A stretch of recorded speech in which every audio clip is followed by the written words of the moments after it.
Boa noite a todos.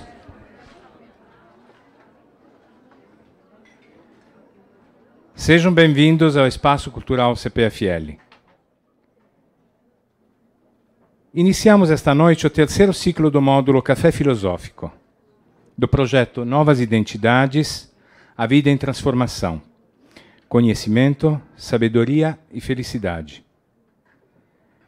Experimentamos, portanto, agora uma nova cenografia para esta série de encontros. Este formato tem duas motivações. Uma motivação é devida ao fato de integrar o palestrante a gente, afinal é um café, né? Café filosófico. E a segunda motivação é que nós possamos, portanto, interagir melhor com ele, né? Então, pedimos a todos colaboração. Nós temos o cenário justamente nas minhas costas. Estamos experimentando hoje esse primeiro formato. Muito bem. Com o tema século XXI, o amor é uma coisa que se aprende. O módulo será inaugurado com a palestra do seu próprio curador, Contardo Caligares. Contardo Caligares é psicanalista, doutor em psicopatologia clínica, colunista da Folha de São Paulo. Ensinou estudos culturais na New School de New York, foi professor de antropologia médica na Universidade da Califórnia, em Berkeley, e é membro do corpo docente do Instituto de Estudos da Violência de Boston. O palestrante desenvolverá o tema que organiza os próximos encontros. O amor é uma coisa que se aprende. Vamos, portanto, agora receber com aplauso Contardo Caligares. Tenham uma boa noite.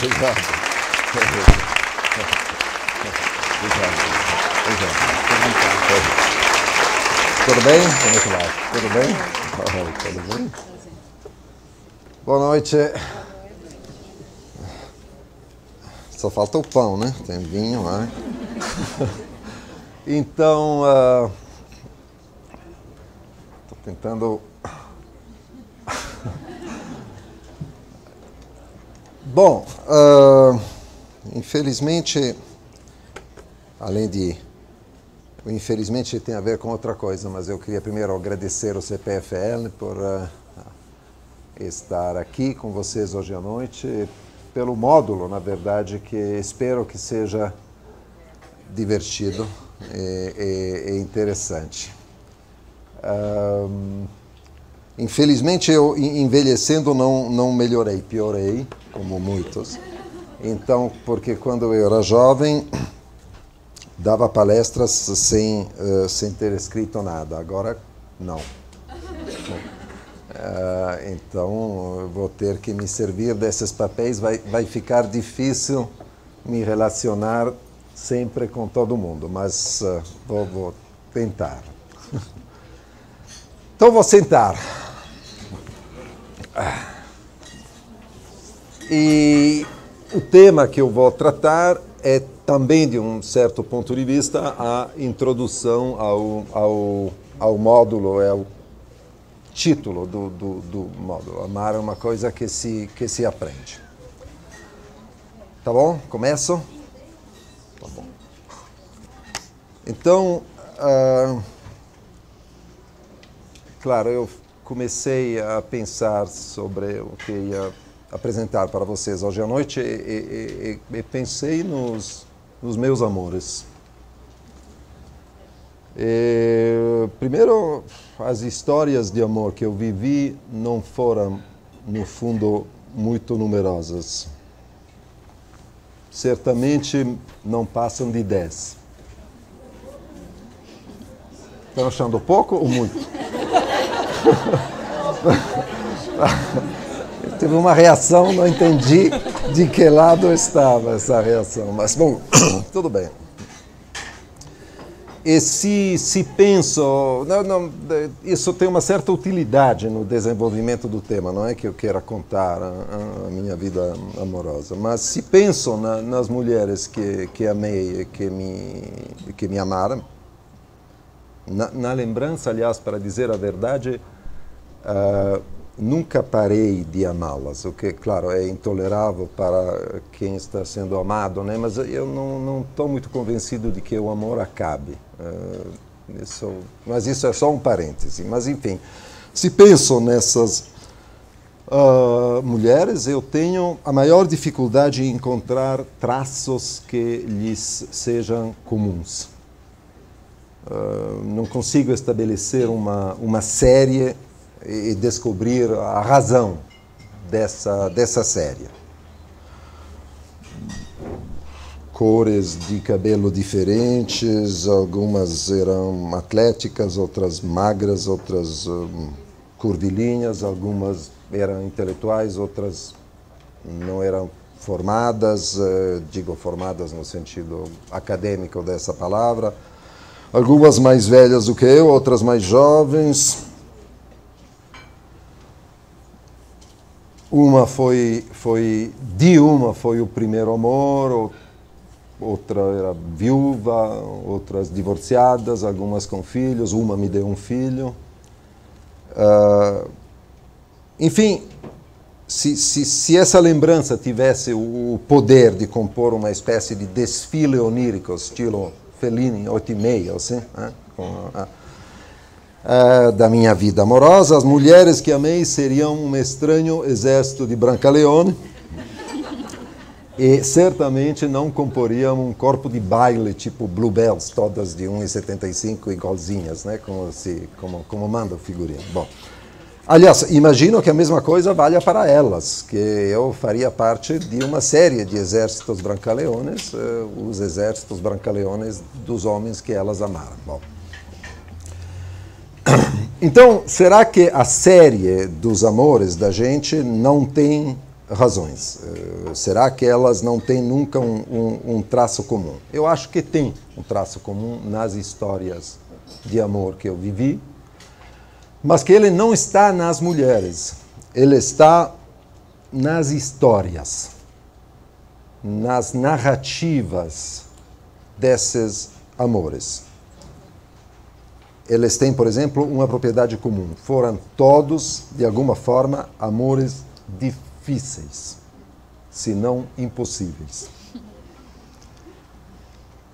Claro, as dificuldades e as impossibilidades foram vencidas, porque sem isso eu estaria falando só dos amores que não foram, mas o interessante é que o traço pertinente de todos esses amores que eu vivi é que foram, durante um tempo, no mínimo durante um tempo, amores impossíveis ou difíceis.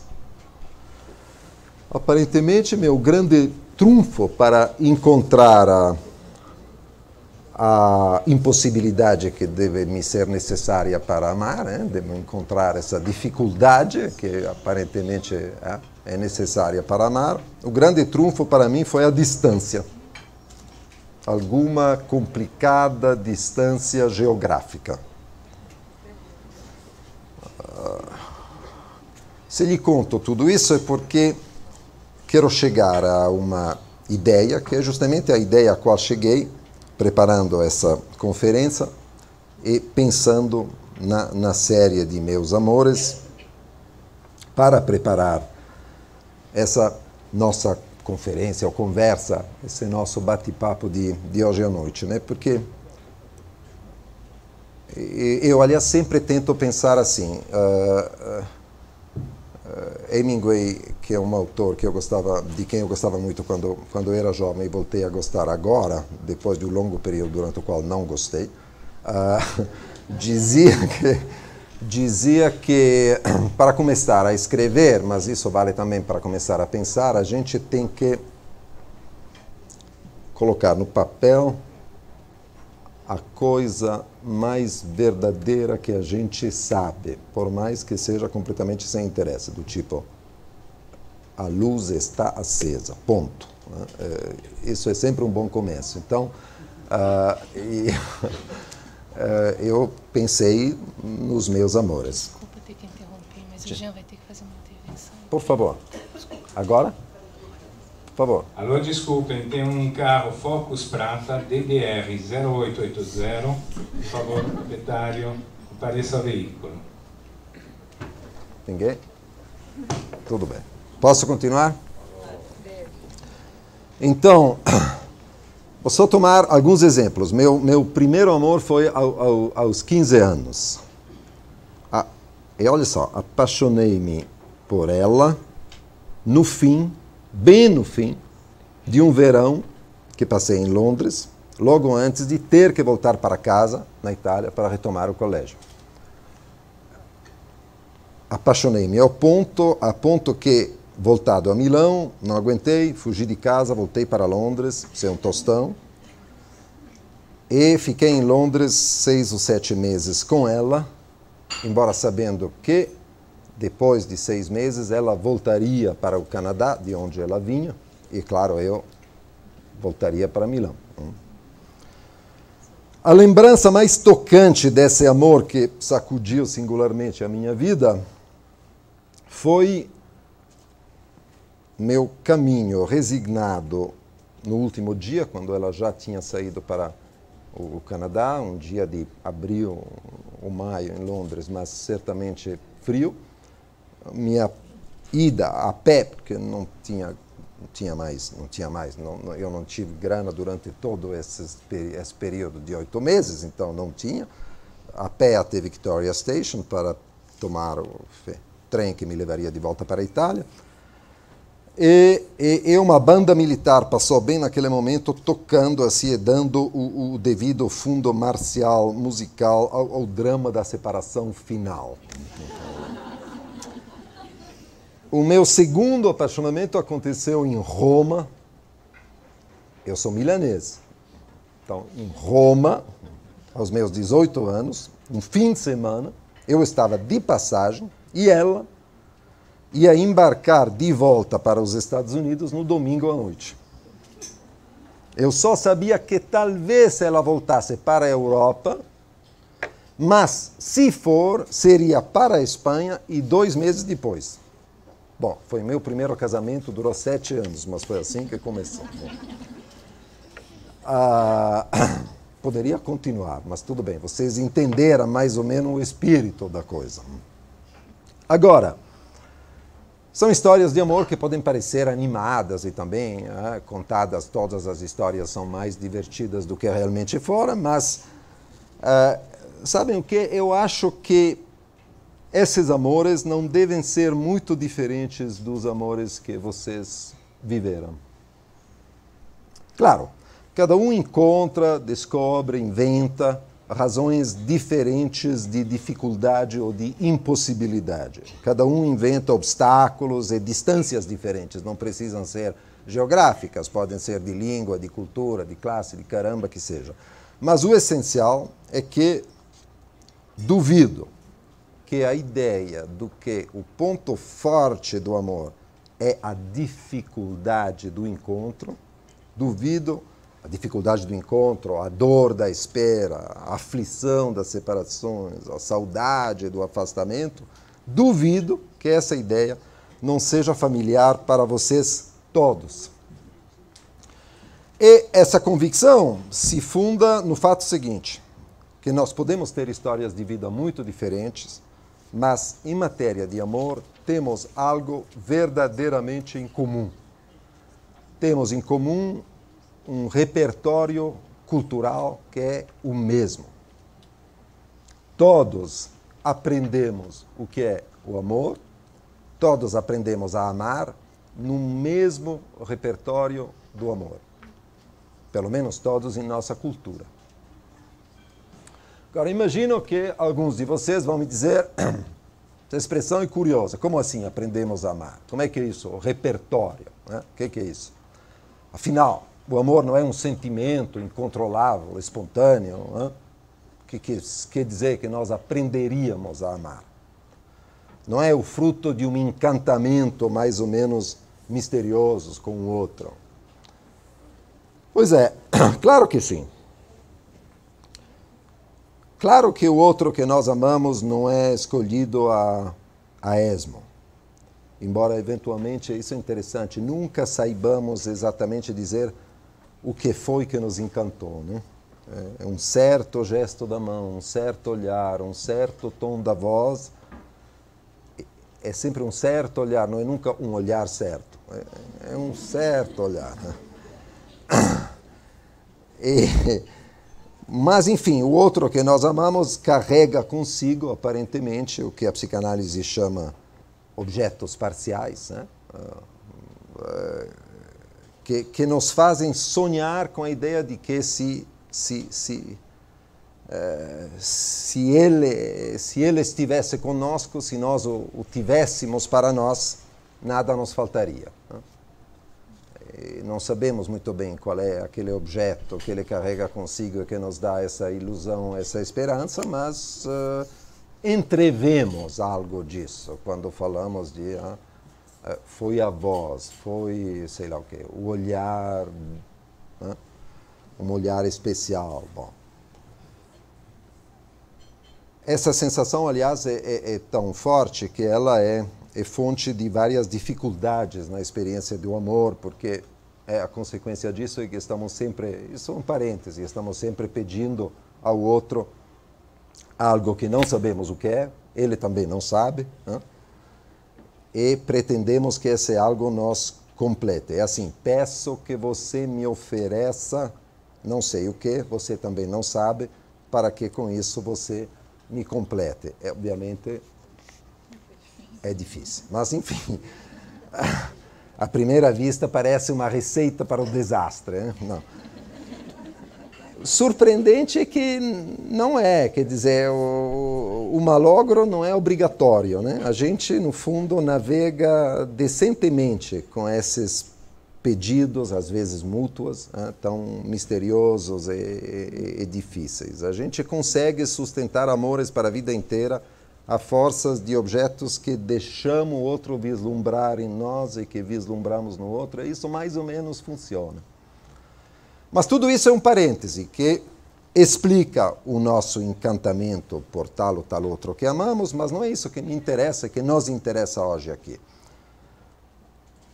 O que me interessa é que, na minha experiência de amante, os objetos que vislumbro quando me apaixono por alguém não constituem uma série, né? São objetos diferentes. O que constitui uma série é algo na história de amor, na narrativa de amor.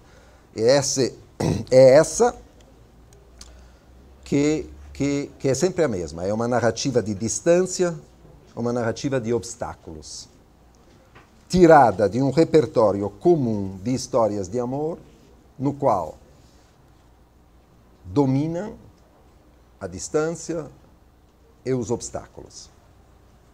Volto então à pergunta que imaginei que alguém me fizesse, hein? Que é isso, aprender a amar e de que repertório se trata. Bom, aqui 2 ou 3 notações de história cultural. Primeiro, o amor se torna um grande tema narrativo com a modernidade. Aliás, o que vou tentar rapidamente mostrar é que ele nasce como o tema narrativo central da modernidade. Aliás, eu penso que sem as histórias de amor, a modernidade não teria acontecido. Primeiro, isso é uma coisa que sabemos, o sujeito moderno precisa de ficções. Por quê? Porque é um sujeito que não tem destino, um sujeito que, em princípio, se inventa, tem a tarefa de se inventar.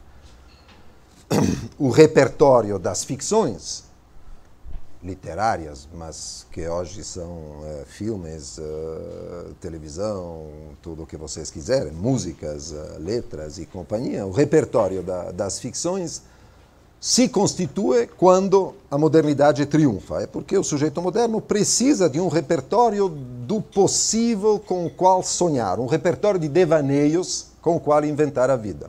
O sujeito pré-moderno não tem esse problema porque, fundamentalmente, não tem a tarefa de inventar a vida. A vida está, em grande parte, decidida por onde ele nasceu, em que posição social, reproduzindo ou tendo que reproduzir que tipo de missão social e trabalho dos pais que seja. Caramba, bom, O sujeito moderno é um sujeito de quem se pretende que seja autônomo, né? Portanto, ele tem que se inventar. Portanto, ele precisa de devaneios, precisa de ficções. E a literatura nasce com o sujeito moderno. A literatura é uma invenção do século XVIII. Os primeiros romances são do século XVIII. O corpo literário se constitui no século XIX. Né? Agora, não basta dizer que nesse repertório o amor seria um dos temas centrais ou o tema central. Não, é mais exato dizer que, eu acho pelo menos, o amor é o tema que anima, que produz, desde o primeiríssimo começo, produz o repertório das ficções que são o nosso modo de uso para viver. Vou dar só 2 exemplos que correspondem a momentos cruciais para o surgimento do espírito moderno. Primeiro momento, muito cedo, século XII, XIII. Bom, é o que os historiadores anglo-saxônicos, que são os meus preferidos, chamam da segunda renascença, porque eles acham que tem uma primeira renascença que é século IX, segunda, século XII, XIII, e a terceira, aquela que geralmente a gente chama de renascença, século XVI. Bom, o que acontece no século XII e XIII? Além, é óbvio, vocês veem onde é que eu quero chegar, vou falar do amor cortês, mas, então, de toda a poesia do amor cortês. Mas acontece nesse século algo muito decisivo para a constituição de sujeitos parecidos com a gente, de sujeitos modernos. Começam grandes circulações. Sujeitos são cada vez menos identificados com sua terra. Isso, claro, se tornará muito mais forte com o que Marx descreve no fim do primeiro livro do Capital, que vai ser 300 anos mais tarde, com a descoberta da América. Mas o século XII e XIII são um momento de grande circulação, é um momento em que nascem as grandes cidades modernas, que, na final, são concentrações de desterrados, né? Começa uma grande chacoalhada no sistema de castas, começa a nascer uma burguesia urbana que acredita nos méritos e não no berço, acredita que onde você nasceu não faz o destino da sua vida. E nessa primeira crise da ordem social tradicional europeia, nasce a narrativa do amor cortês. Como você sabe, o amor cortês é um amor impossível, não por acidente, mas por definição. Não é que não funciona, não pode funcionar. Ele existe porque, e não apesar de que, mas porque a dama e o poeta nunca se juntarão. De fato, não foi bem assim. Né? Não foi bem assim. Houve poetas que se insinuaram a noite adentro até o quarto da dama. Isso tem relatos fidedignos. Mas a narrativa que domina pela Europa fora mais de um século e que chega até nós, porque o amor cortês é ainda uma noção presente na nossa cabeça, é a de um amor cuja condição é a impossibilidade. O poeta e a dama podem se idealizar mutuamente até não poder mais. O amor é essa idealização infinita que se alimenta na impossibilidade do encontro. Aliás, eu sempre me perguntava, quando eu estudava essas coisas na faculdade, como é que o senhor, o marido legítimo da dama, aguentava essa situação que se tornava a regra nas cortes europeias. Quer dizer, o poeta frequentava a corte. A poesia cortês não era um negócio, não eram e-mails escondidos no hotmail da dama, era um negócio público, o cara declamava. Como é que o senhor não subia num porco e cortava a cabeça do poeta com um golpe bem ajustado do seu espadão medieval? Assim, bom. Pois é. Eu acho que tem uma explicação que é a seguinte, é que o amor não era um sentimento que interessava o Senhor. O Senhor era casado, a dama era sua, certamente ele cuidava para que seus descendentes fossem legítimos, isso era um negócio que lhe importava, Mas o amor, o ciúme do amor, isso não era com ele. O amor era o sentimento de uma sociedade que estava nascendo e que não era a sociedade do Senhor. Aliás, se o Senhor se desse conta que essa historinha de poesia ia tocar o sino do começo do fim do mundo dele, talvez se importasse, mas por razões históricas, não por razões sentimentais. Só que não devia ser muito fácil se dar conta que essa brincadeira erótico-literária que acontecia na sua corte e em todas as cortes era a aurora de um mundo que acabaria com a própria corte. Não devia ser fácil se dar conta que o que acontecia entre Adamo e o poeta era o começo de uma revolução. Aliás, o Senhor devia ter a maior dificuldade em pensar ou reconhecer que isso era o começo de uma revolução, porque vocês sabem que para um sujeito do antigo regime é muito difícil pensar como é que pensavam pessoas tão parecidas com a gente, só que 350 anos atrás, por exemplo, ou no caso 600 ou 700 anos atrás. Mas eles não pensavam o mundo em termos de mudança.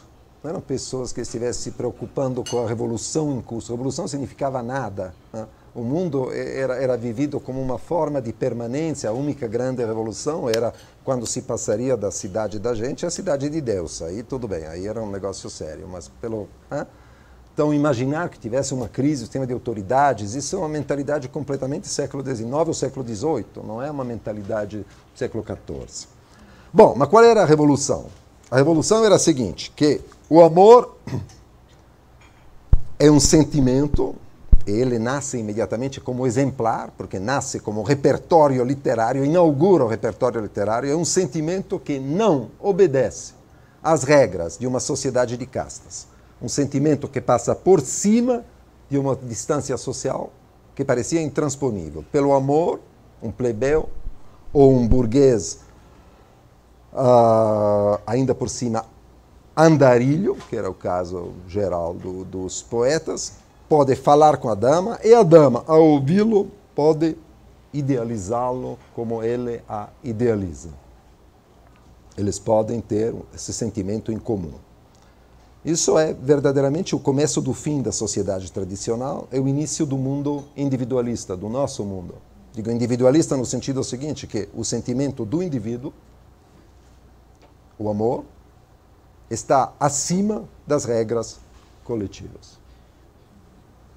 Pouco importa que a gente não pertença a eu amo, lá vou eu. Claro que só podia aparecer naquele momento, naquela explosão literária, só podia aparecer como uma coisa impossível. Bom, segundo exemplo, dou um pulo de 400 anos. Não, 350. Começo do século XVII. Uma das matrizes fundamental de nosso repertório amoroso, o Romeu e Julieta, de Shakespeare. Vocês conhecem a história. O fundo narrativo não é muito diferente do fundo do amor cortês, porque o amor é um sentimento individual que não obedece às regras da coletividade. Nesse caso, são as regras da hostilidade entre duas famílias que...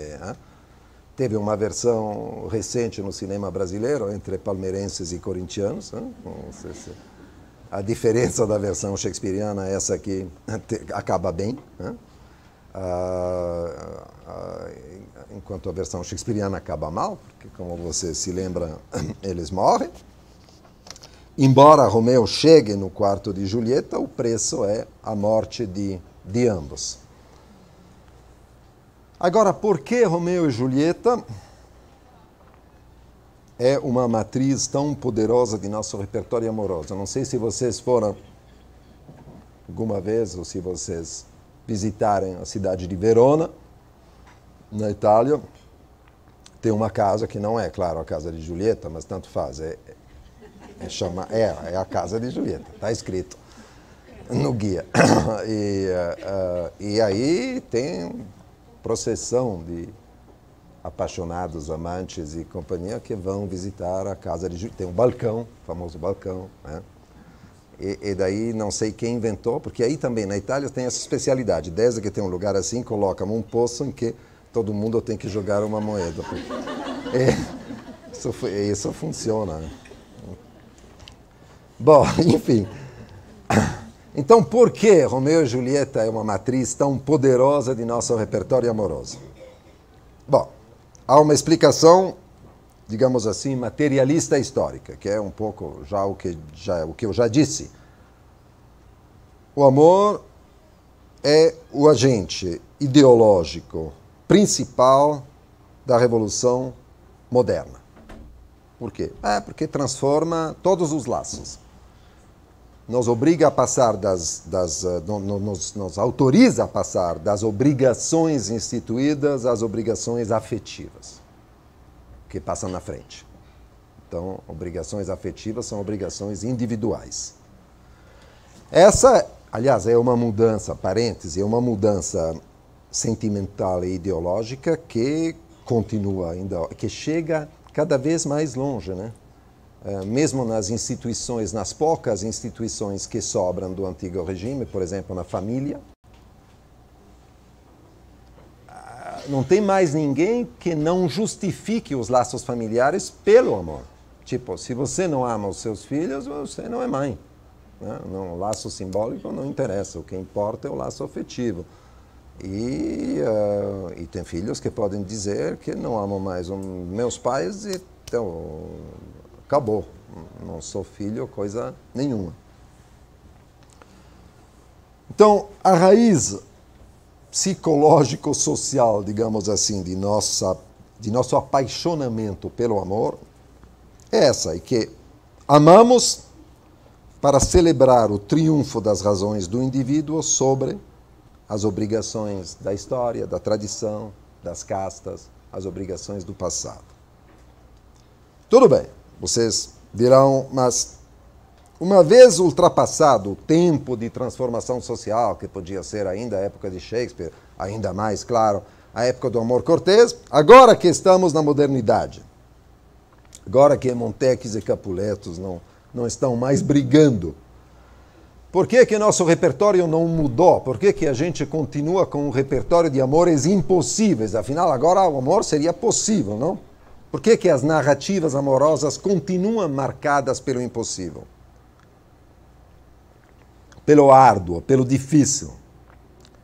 Por que nossas histórias amorosas não são narrativas felizes? É óbvio que tem histórias amorosas no nosso repertório, no repertório literário, cinematográfico, tem histórias amorosas que acabam bem, né? Viveram felizes para sempre. Mas é isso que é interessante, isso é o final, nunca é narrado. Isso viveram felizes para sempre não interessa a ninguém, aí que acaba o filme. O que nos interessa é a espera, a saudade, o sofrimento, a luta para que o amor triunfe. Quando o final feliz chega, a história acaba. Bom, claro, existe uma explicação narrativa para isso, né? As histórias gostam de crises, afinal, qualquer narrativa foge um pouco da trivialidade ou da monotonia. Mas pensem bem, por exemplo, Romeu e Julieta poderia acabar bem. Aliás, a versão do cinema brasileiro recente, palmeirenses e corintianos, acaba bem. Eles não morrem. Mas isso não seria um problema. A peça de Shakespeare seria um pouco menos trágica, mas seria perfeitamente tolerável. Agora, vocês imaginem que o que está na peça agora seja comprimido no primeiro ato e que depois os atos que se seguem seria a história da feliz convivência de Romeu e Julieta que foram viver nos estados do Papa, um pouco longe de Verona, para evitar que os primos os matassem mutuamente. Bom, pode ser uma coisa chatérrima. Não, ia ser muito chato. Ou ia ser muito chato, ou ia se tornar um vaudeville cômico, onde os caras estão aí, fechou a pasta de dentes, como é que é? Não, fecha a porta do banheiro, quem que leva as crianças para a escola? Que é isso? Né? Ou seja, o amor ia completamente se desgastar, ou ia ser a mesma coisa, mas pela vertente dramática, tipo assim, Tennessee Williams nos seus dias mais bêbados. Assim. Bom, Aí, porrada na mulher. Assim,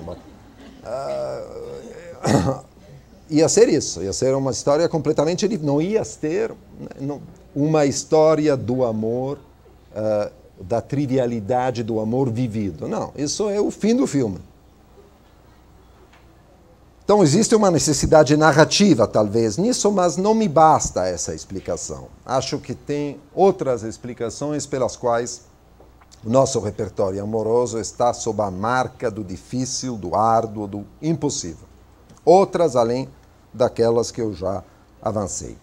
Essas são explicações mais propriamente psicológicas. Vou lhes propor duas. A primeira é a seguinte. Isso tudo bem.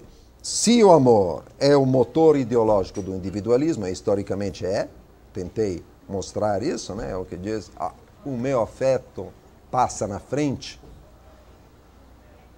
É lógico imaginar que ele não celebre o casal, mas ele celebra os indivíduos no casal. De fato, vou dizer, a psicanálise entende o sentimento amoroso de uma maneira menos nobre do que gostaríamos, né? A psicanálise tem sempre esse defeito de... A psicanálise tem, como se diz, espírito de porco, né? Mas então a ideia é que amar é idealizar o outro, transformá-lo em nosso ideal, de tal forma que ele nos amando, a gente teria o intenso prazer de ser amado por nosso próprio ideal. Esse é um truque legal, ou seja, te amo, te acho belíssima, porque assim, você correspondendo, sentir-me amado por meu próprio ideal de beleza, que é muito legal. É um pouco mesquinho, né? Mas faz bastante sentido. Agora, notemos que é mesquinho em termos, porque é esse mecanismo que faz que o amor, são parênteses quanto ao nosso tema, mas o amor é verdadeiramente um grande motor de mudança subjetiva. Tem pouquíssimas coisas que nos permitam subjetivamente de mudar tanto quanto o amor. Primeiro porque quando idealizo o outro, de alguma forma, acabo transformando-o de alguma forma. Acabo obrigando a levar em conta o ideal que estou impondo nas costas dele ou dela. Segundo, porque querendo ser amado por esse ideal que coloquei nas costas de meu objeto amado, eu também me aproximo de meu ideal e mudo. Então é um mecanismo de mudança subjetiva muito interessante. E não tem muitos, né? Não é que a gente não muda muito fácil, vocês devem ter reparado isso. Então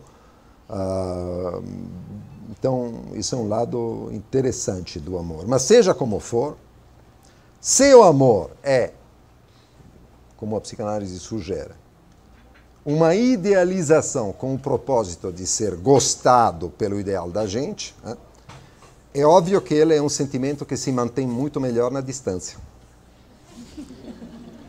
Todas aquelas coisas que... Sabe aquelas coisas que todos sabemos e que ninguém consegue respeitar, né? Tem uma lista dessas coisas. Cada vez que a gente começa um amor, diz, dessa vez eu não vou passar fio dental na frente dela.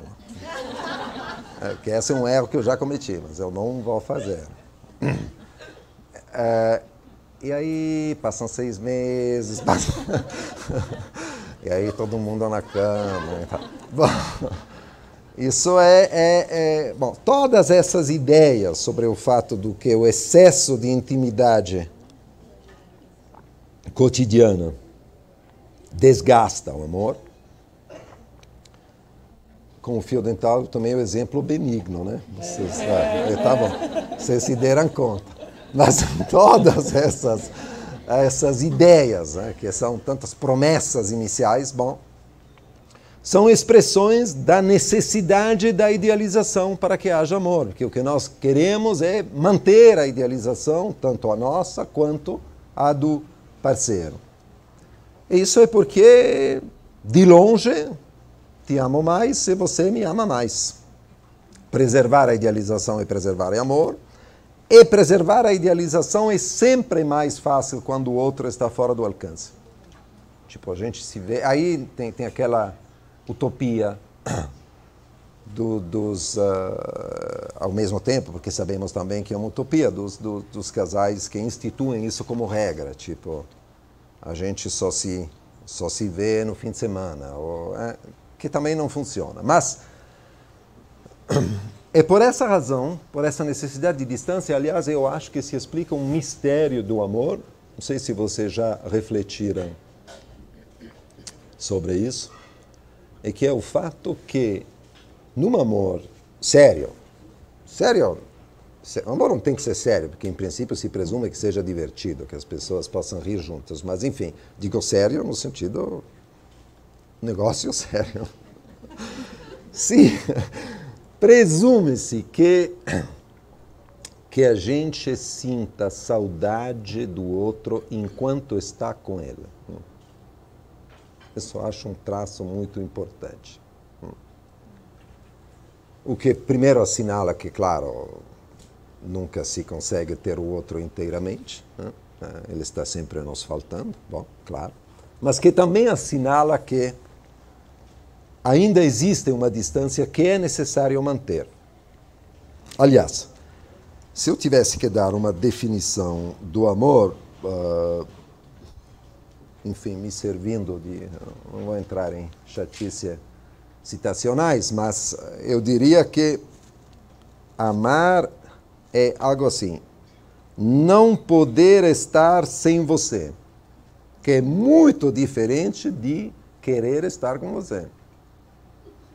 A diferença entre essas duas coisas, que parecem a mesma, mas são diferentes, é a distância.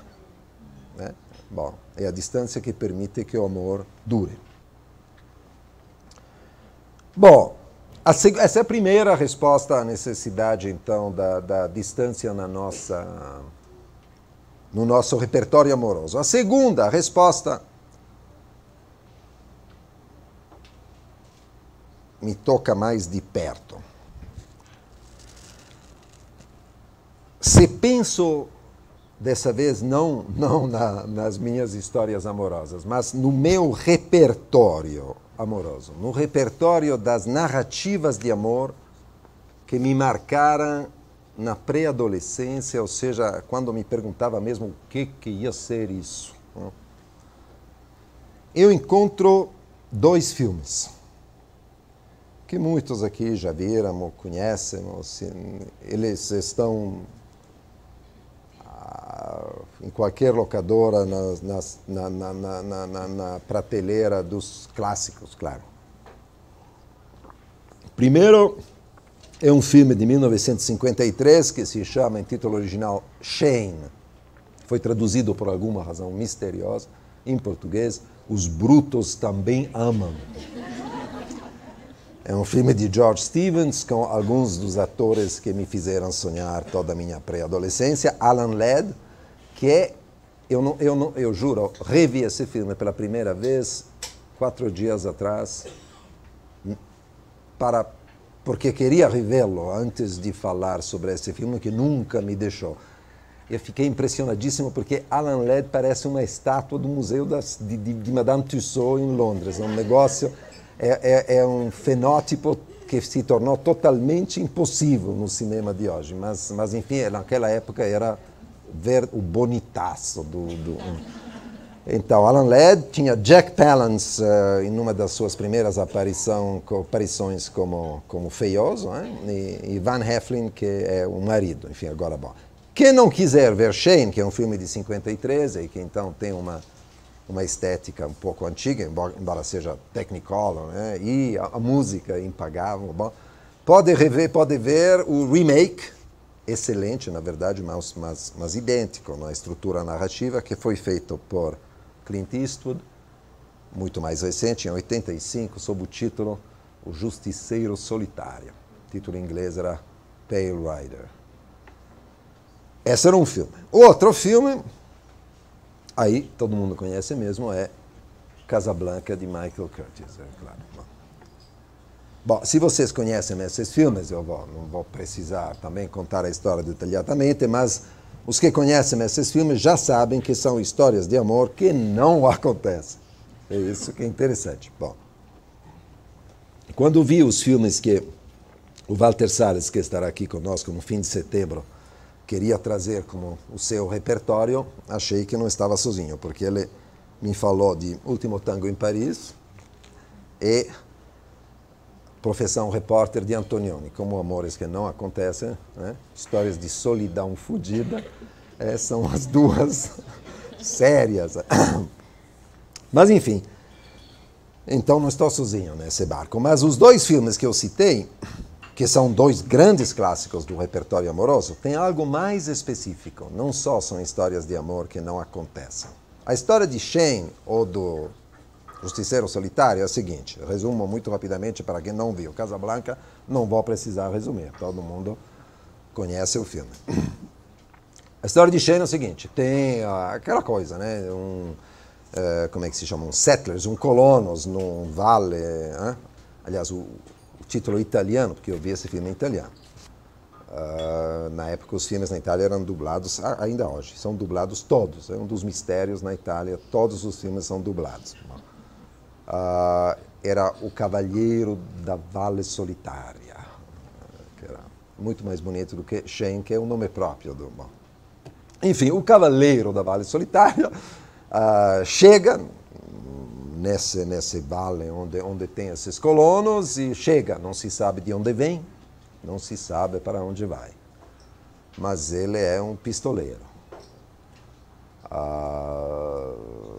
E ele chega a cavalo, com música, né?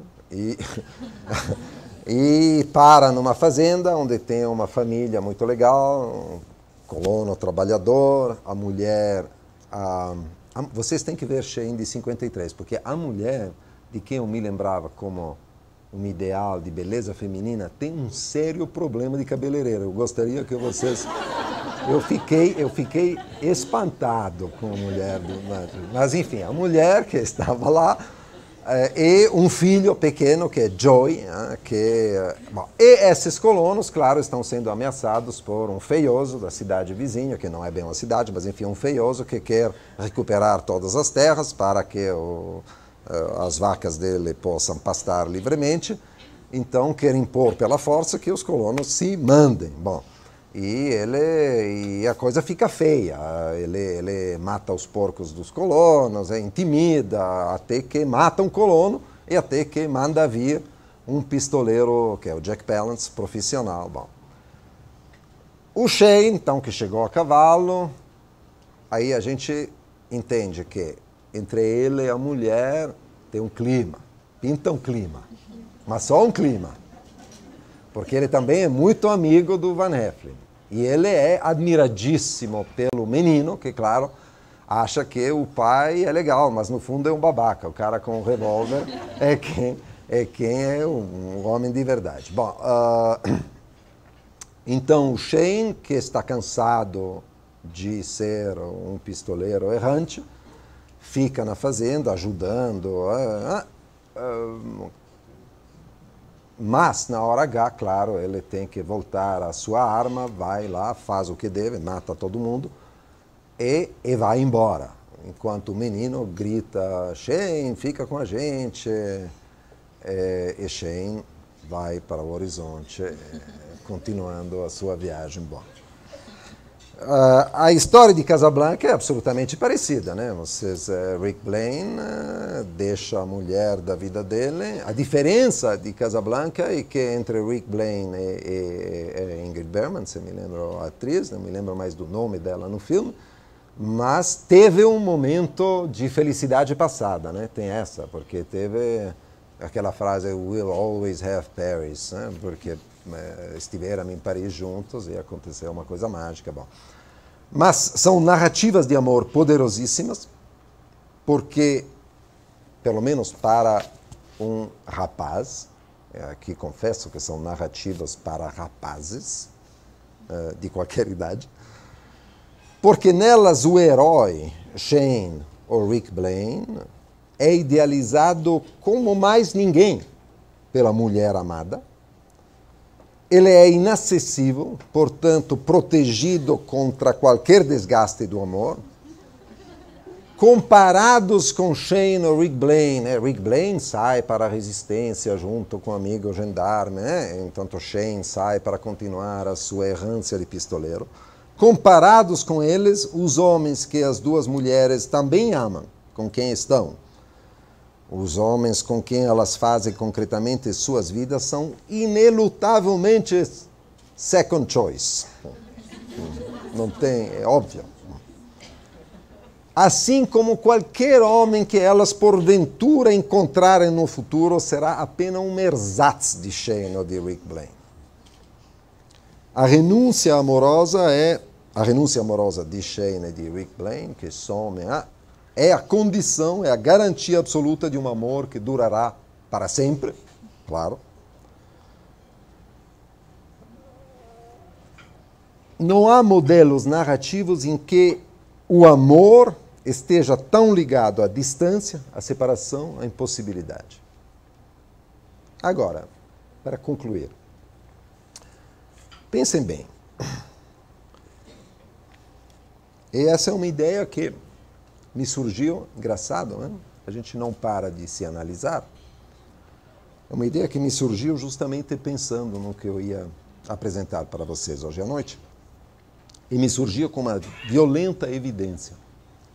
Qual é o modelo vivido de uma paixão que não se realiza e que por isso mesmo seria maior do que qualquer outra?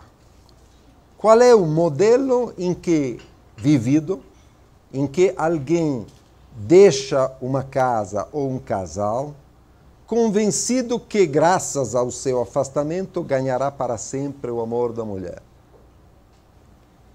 É o modelo edípico. Shane e Rick Blaine são exemplos perfeitos de paixão filial. É o filho que almeja ser idealizado pela mãe além do pai,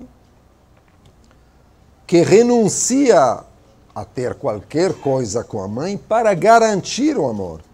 É o filho para quem a distância e o amor inconcluso sustenta uma ilusão de que sua idealização pela mãe não terá fim e será sem rival. Como acontece quase sempre, e paradoxalmente, no âmago do indivíduo, lá onde ele parece transformar sua solidão em glória, grandeza, ou mesmo na certeza de ser amado sem que ninguém e nada desvende sua miséria, nesse âmago, o que encontramos não é a autonomia que ele mesmo imagina, mas a prova de uma extrema dependência infantil.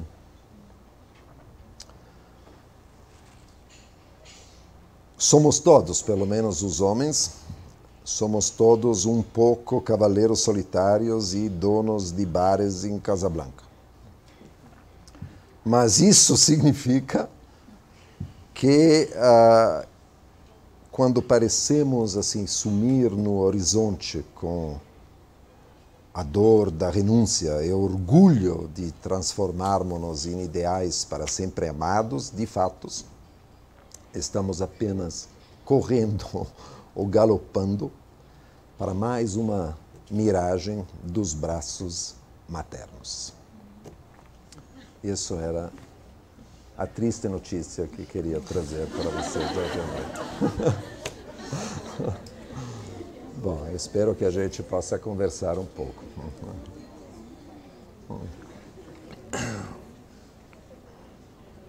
Agora não sei se vou tomar vinho.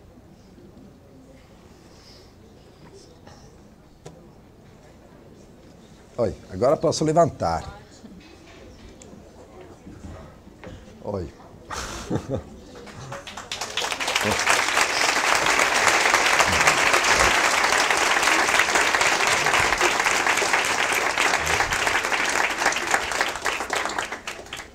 Se tiver alguém que gostaria de fazer algumas perguntas, por favor, seja breve e objetivo pelo que é possível. e façam as perguntas. Nós temos as duas nossas RPs, a Isis e a Graziella. Portanto, se refiram às duas quando vocês queiram fazer as perguntas. Então, pedimos o máximo de brevidade e de objetividade. Obrigado.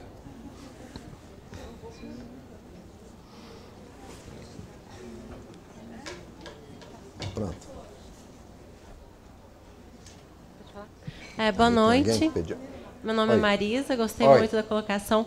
Só que fiquei um pouco assustada, né? Será que é tão implacável assim que o homem tem essa atitude infantil? Será que não tem uma possibilidade, um vislumbre de um amadurecimento, né, desse amor?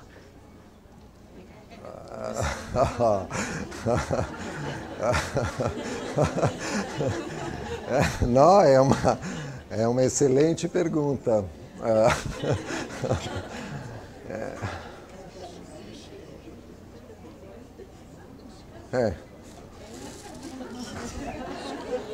Não, claro, eu espero que sim. A gente sempre espera que um dia... A gente... Sabe, esse mito, por exemplo, de ser o Cavaleiro da Valle Solitária, ou coisa equivalente, é engraçado, né? Porque normalmente é vivido ou funciona no repertório amoroso de um homem como um mito justamente da sua saída do Édipo. Bom, verifica-se que não, ao contrário, é o maior serviço do Édipo. Bom, então, cada vez que alguém acha que deu um passo, enfim, conseguiu amadurecer, é frequente que chegue um momento em que esse amadurecimento, entre aspas, seja desvendado como sendo mais um caminho de... Bom. Agora, se não fosse possível sair da obrigação edípica, então os homens seriam incapazes, não de amar, isso eles sabem fazer muito bem, eles amam muito, e talvez até mais do que as mulheres. Mas, digo mais, não em quantidade de amor, mas eles se apaixonam com facilidade. Mas se fosse assim, eles seriam incapazes de conviver num amor. Bom, agora, isso é a dificuldade de todos, não só dos homens, né? A dificuldade não é se apaixonar, a dificuldade é um amor positivo, né? Digo positivo, quero dizer que dure, né? Viver um amor positivamente, porque para isso praticamente não tem repertório literário. Bom,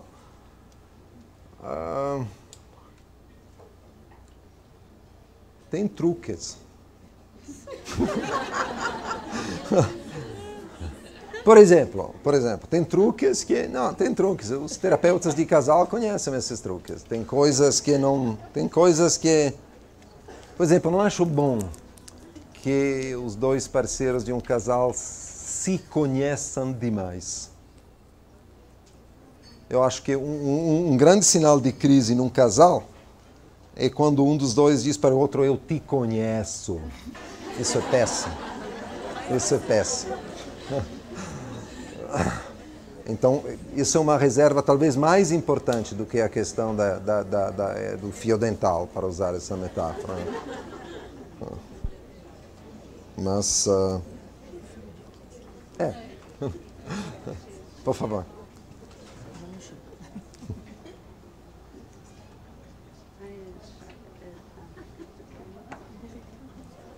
Não, é que no final, essa sua saída, essa luz que veio, que você retratou, assim, olha, eu estava preparando e daí me bateu uma ideia dessa coisa do filho, né? E essa passagem que eu não entendi direito, porque daí você colocou no repertório masculino, o amor no repertório masculino.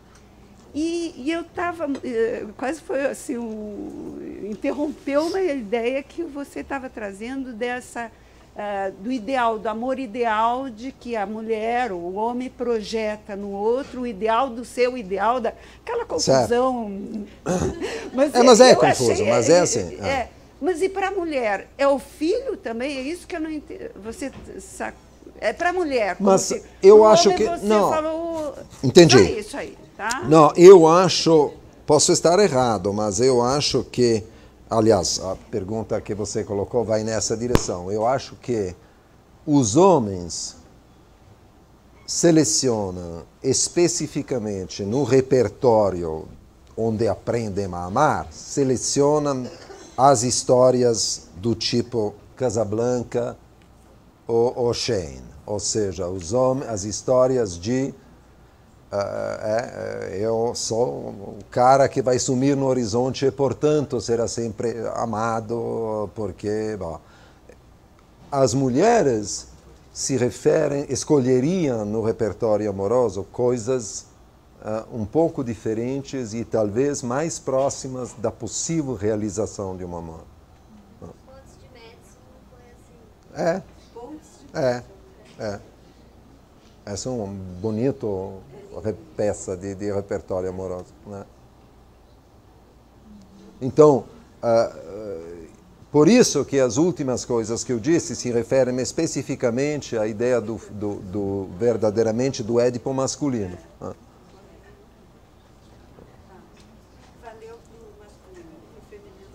Não, eu não acho que as mulheres escolham essas. Elas podem adorar Casablanca também, quem não gosta. Daí fica lá. Casablanca tira as lágrimas de qualquer um agora, mas o filme, quero dizer. Mas é aí que eu estava imaginando a questão do microfone. Não, a questão do projetar o ideal, isso vale para o homem quanto para a mulher. Isso sim. Só que para o homem você vislumbra essa ideia do sair para ser sempre eternamente amado. E para a mulher, daí que... A mulher... Bom, vou acrescentar só uma coisa, um pouquinho na direção, porque senão isso entra numa questão de uma mecânica complicada, mas é que o homem poderia responder, qualquer homem poderia responder ao que eu acabo de dizer, dizendo, bom, essa aqui seria uma crítica, quando eu vou para o horizonte no meu cavalo branco, você acha que estou correndo atrás da mãe? Bom, pois olha só, é a mãe que me pediu, isso que um homem bem colocado responderia, porque é a idealização feminina que me obriga a essa palhaçada, inclusive a palhaçada de subir no meu cavalo branco e ir para o horizonte. Né? Então, pronto, diga. Boa noite, meu nome é Flávia. Gostaria de pedir, se possível, 2 comentários. Primeiramente, como é o amor, ou qual é o estilo do amor que se aprende na contemporaneidade ou na era dos mercados comuns, da globalização, enfim. E, se possível, eu gostaria de ouvi-lo cotejar, né, o amor é alguma coisa que se aprende, com a frase, a ideia do Lacan de que amar é dar o que não se tem. Então, são duas... A primeira questão vou responder rapidamente, que o efeito maior da globalização cultural é que o repertório amoroso ocidental é cada vez mais presente e cada vez mais global. Bom, global, o que eu quero dizer com isso é que se torna uma espécie de repertório universal do amor. Eu não sei se é possível, em que lugares do mundo é possível propriamente hoje amar sem Hollywood. Né? Acho complicado. Sem Hollywood. Bom, mas isso é um problema simplesmente nesse caso. Eu não lamento nem fico feliz com isso. É uma constatação. O segundo, eu toquei nisso muito rapidamente antes, são 2 questões diferentes. O que se aprende são as narrativas amorosas. Bom, isso é uma coisa. Quando Lacan diz amar é dar o que não se tem, ele está falando exatamente do encantamento amoroso. O fato de que quando eu vejo um outro por quem me apaixono, eu lhe colo nas costas, como se ele fosse um cabide, um objeto que é o objeto com o qual espero que eu seria completo se eu o tivesse. Bom, então, amar para ele seria me dar o que ele não tem, porque esse objeto sou eu quem coloquei, e vice-versa. Bom, além disso, entraríamos em matemáticas lacanianas que seriam meio complicadas não, mas que precisariam de escrita. Então, essa frase de Lacan conserva um encantamento amoroso, não a narrativa de amor. A narrativa de amor e o tipo de histórias de amor nas quais a gente se envolve